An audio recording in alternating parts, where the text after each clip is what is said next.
সুপ্রিয় দর্শক, এদিকে লক্ষ্য করুন। দর্শক, বেগুনের দ্বিগুণ ফলন হবে এই কাজটি করলে। চলুন জেনে নেওয়া যাক। শুরুতে আমাদের একটি গ্লাস নিয়ে নিতে হবে।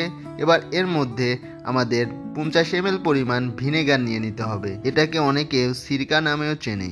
এবার এর মধ্যে আমাদের আগে থেকে গুঁড়ো করে রাখা ডিমের খোসার গুঁড়ো দিয়ে দিতে হবে 2 চামচ পরিমাণ। এতে করে কিছুক্ষণ পর দ্রবণটি এভাবে উপরের দিকে উঠে আসতে শুরু করবে। এবার এই দ্রবণটিকে 5 মিনিটের জন্য রেখে দিতে হবে।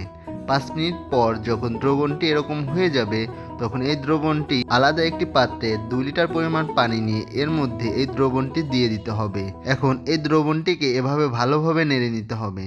নাড়া হয়ে গেলে এবার এটি সপ্তাহে একবার প্রত্যেকটি গাছের গোড়ায় দিতে হবে। এটি যে কোনো গাছেই দেওয়া যাবে, আর এটি বেগুন গাছের জন্য বেশি ভালো কাজ করে। এতে করে বেগুন গাছ যেমন বৃদ্ধি পাবে, তেমনি বেগুন গাছে প্রচুর পরিমাণে ফুল আসতে শুরু করবে এবং বেগুন গাছ থেকে অতি দ্রুত প্রচুর ফলন পাওয়া যাবে। ধন্যবাদ সবাইকে।